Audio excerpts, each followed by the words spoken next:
Ganito si Kamutis Boy TV gumawa mga kabisdak. So, itong papel mga kabisdak na to, gawin nating pang cover sa ating hardbound. Ayan no. Ang kailangan lang nating guhitan muna ito. Guhitan tapos saan natin lagyan ng board. Okay. Ginagawa mo.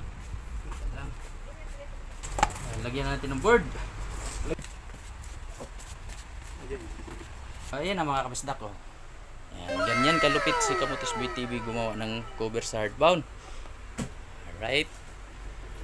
Ayan, hardbound na po yan mga kabisdak. Yan na yung board na nilagay natin. So, yan lang. Ganyan lang po siya kadali mga kabisdak. Ito na po yung papel. Ayan, ikakabit na natin diyan sa loob ng ating hardbound. So, ganyan lang kadali mga kabisdak.